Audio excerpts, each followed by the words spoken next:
Imagine this. You just got an invitation to this highly exclusive Hollywood press event. Oh, like a real red carpet VIP situation. Exactly. You are dressed to the nines, feeling like a total VIP.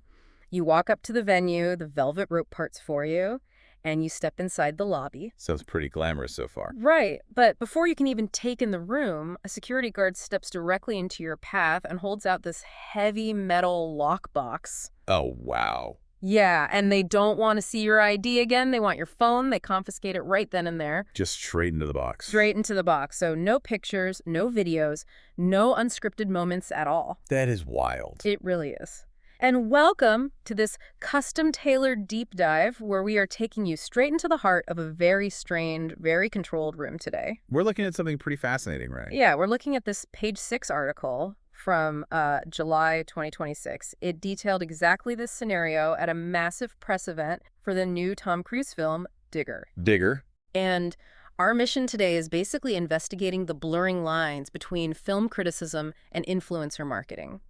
We're going to unpack the actual mechanics of, like, manufactured authenticity and ask what happens when Hollywood ditches traditional critics for targeted content creators. It really is a striking image to start with, honestly. Yeah. You invite the most extremely online people in the world, people whose entire livelihood is based on documenting every single second of their lives to a party, and you just completely sever their connection to the internet at the door. It seems totally backwards. It sounds completely counterintuitive, yeah, until you look at the underlying strategy. Because this isn't just about a single Tom Cruise movie or some, quirky PR stunt. Right. This is about how the information you consume every single day is being meticulously curated and shaped and polished before it ever even has a chance to reach your feed. Okay, let's unpack this because the mechanics of what actually happened inside that room at the Digger event are they're wild. They really are. So, Warner Bros.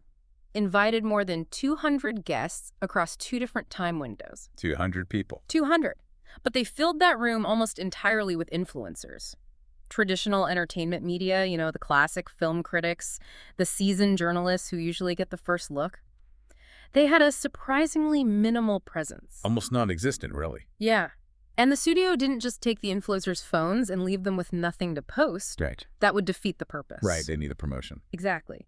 They had this highly sophisticated plan to replace that content.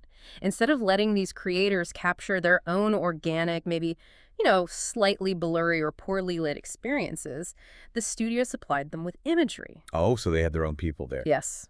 Warner Bros. Had their own studio-approved photographers and videographers capturing the entire event. They controlled the lighting, the angles, literally the entire visual narrative. Wow. And then they handed those pristine studio-created assets over to the influencers to post. And the crucial part of the mechanism is what happened next, Right. What did they do with them? Well, those influencers turned right around and posted those exact studio images online. But they didn't post them like a traditional stiff press release. They dressed them up. Exactly. They styled the captions, the tone, the emojis to perfectly match their own personal feeds. I mean, they used their typical slang. Wow. They might have even added a filter to make the studio's professional photography look a little more like a casual iPhone shot. So they were trying to fake it. Yeah, the goal was to make highly controlled studio collateral look entirely indistinguishable from a spontaneous diary entry. See, to me, this fundamentally changes the relationship between the creator and the audience. How so?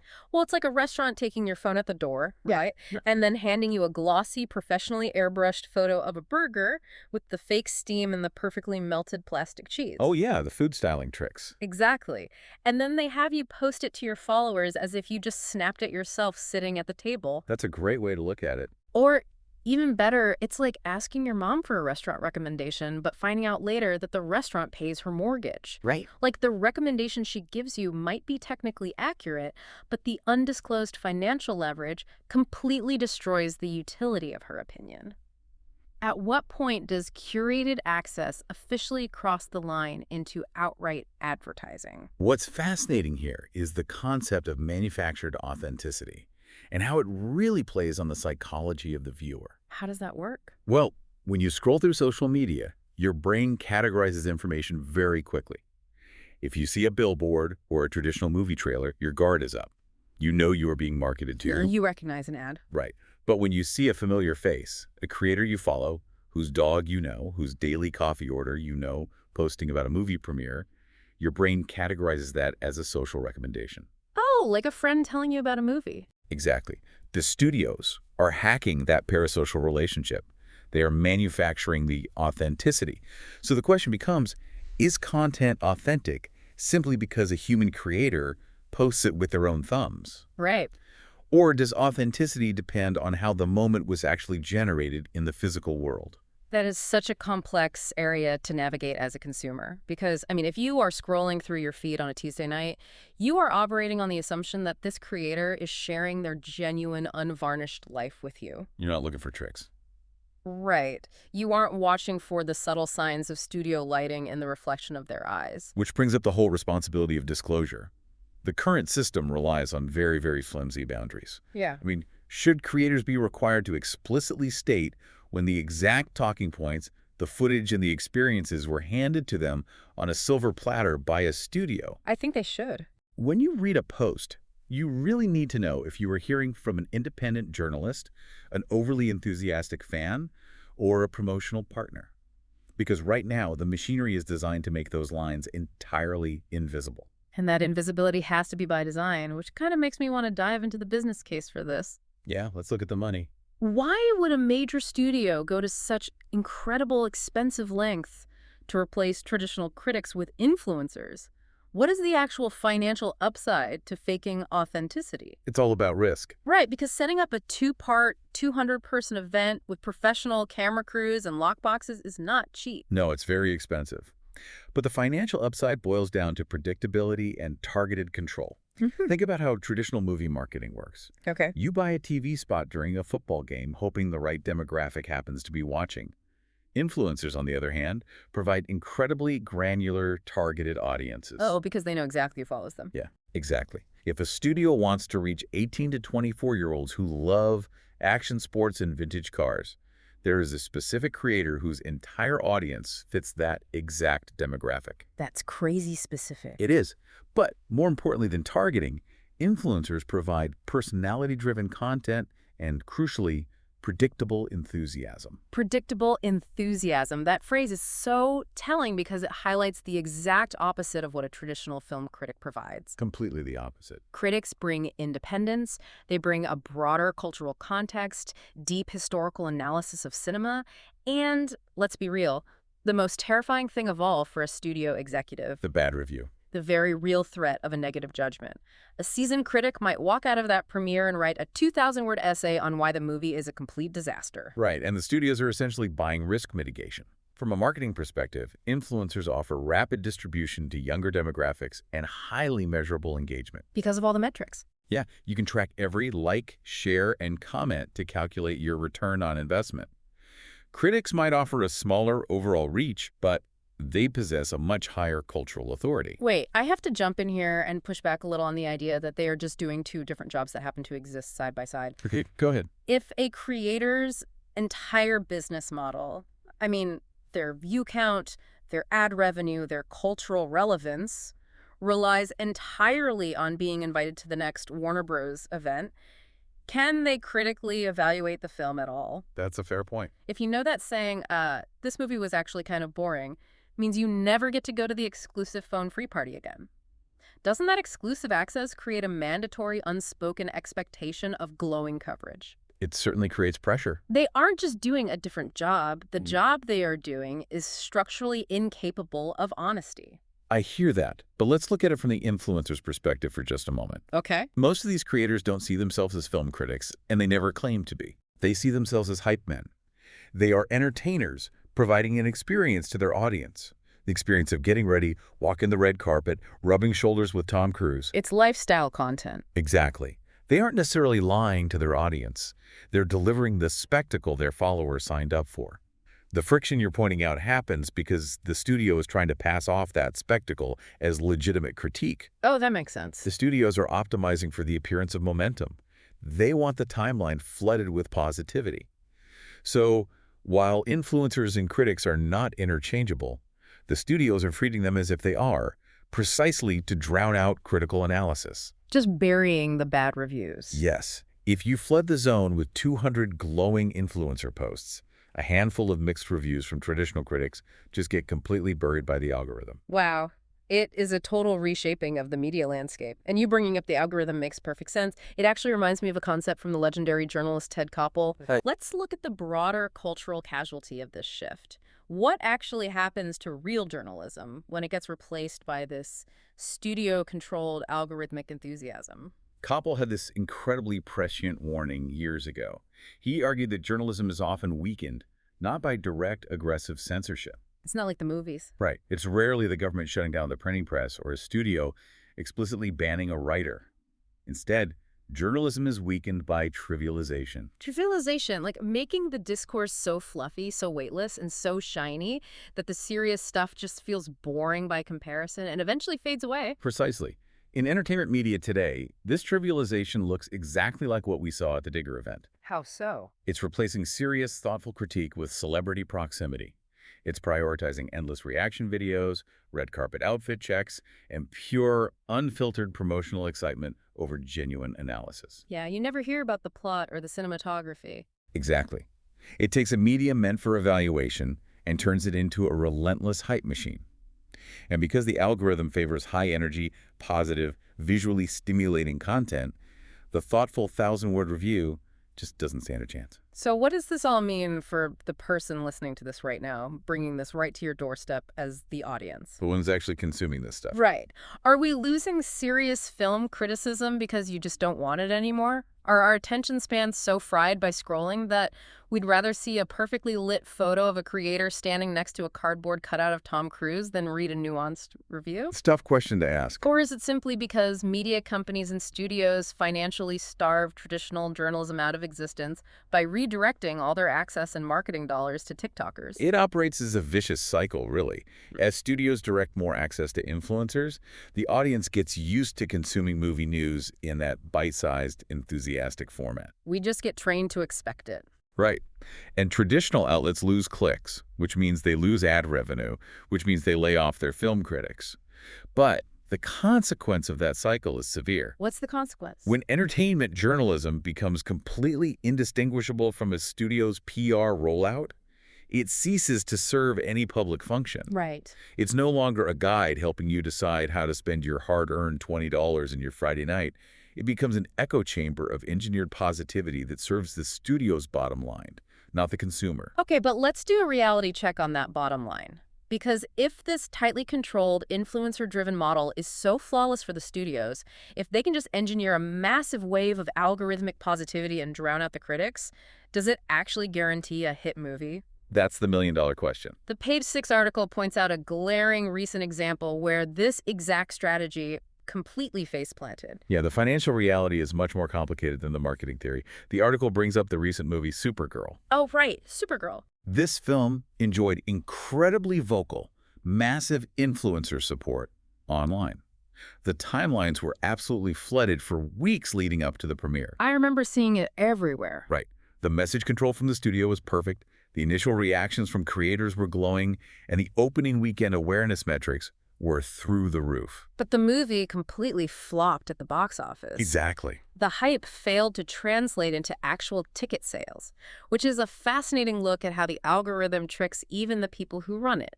How do you mean? Well, high engagement online proves attention, right? It does not necessarily prove persuasion. Ah, yes. People will double tap a cool photo of an influencer holding a studio-lit prop at a premiere because it looks aesthetically pleasing. The algorithm pushes it to the top of the feed because of the influencer's massive follower count. Right.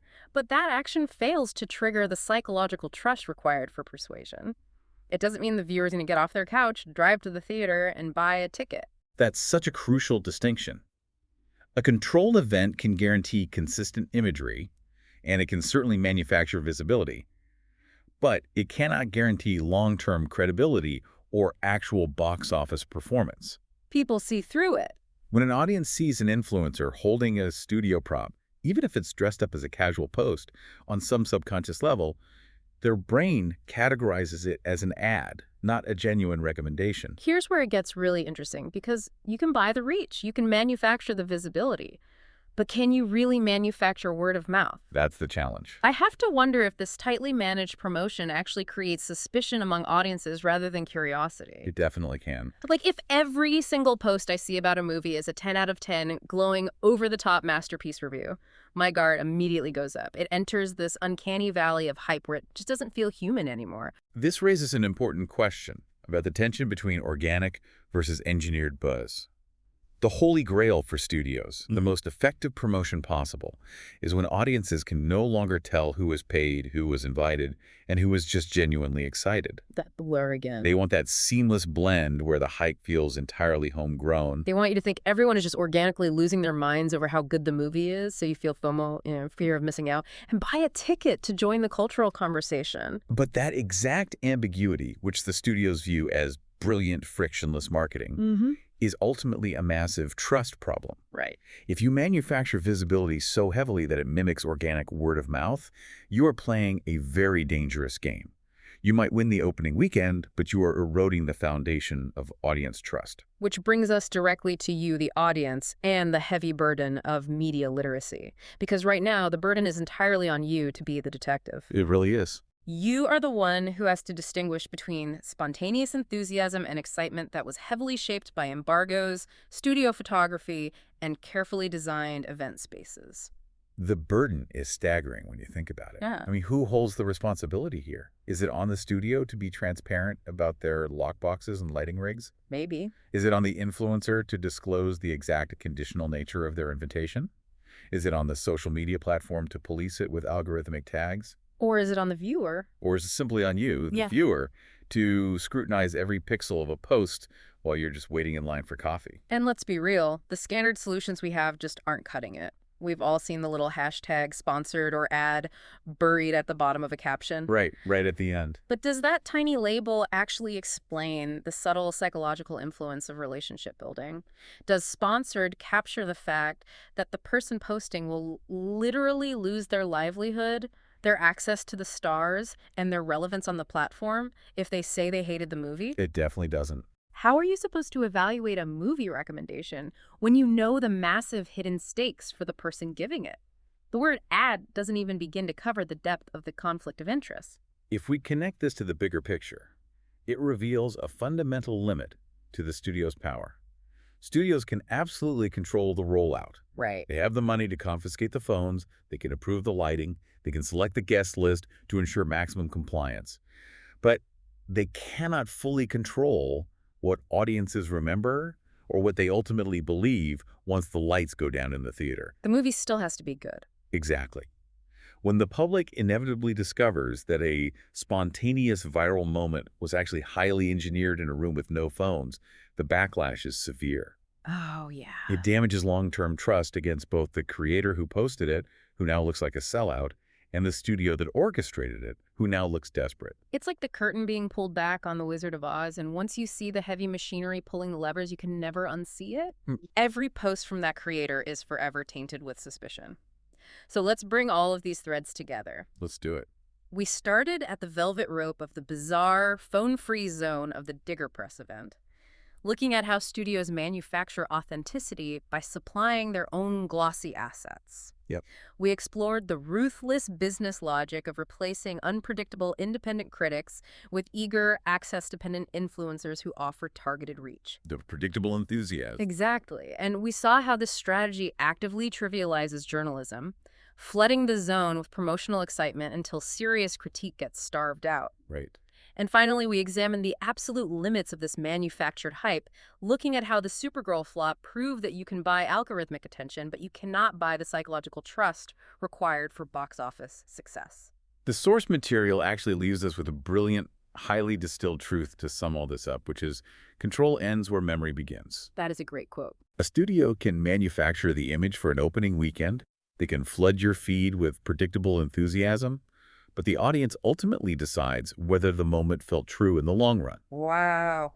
And if we reach a point where audiences completely stop trusting traditional critics because they've been starved out of existence, and then eventually realize they can't trust access-driven influencers either because the whole thing is an engineered PR stunt. Where does that leave us? Exactly. Where does cultural authority go next? If the boundary between genuine excitement and a controlled marketing campaign vanishes entirely, you might wake up one day to find that you are the only critic left whose opinion you can actually trust. Are you ready to be your own cultural authority? That is exactly the thought we want to leave you with today. The next time you see a perfectly lit, incredibly enthusiastic post about the next big blockbuster dominating your feed, take a second. Just pause. Ask yourself who is really holding the camera. Ask yourself what the person posting has to lose if they say they hated it. And more importantly, ask yourself if they were even allowed to have their phone in the room in the first place. Something to think about. Thank you for joining us on this custom deep dive. Keep staying curious, and remember to always keep questioning the feed.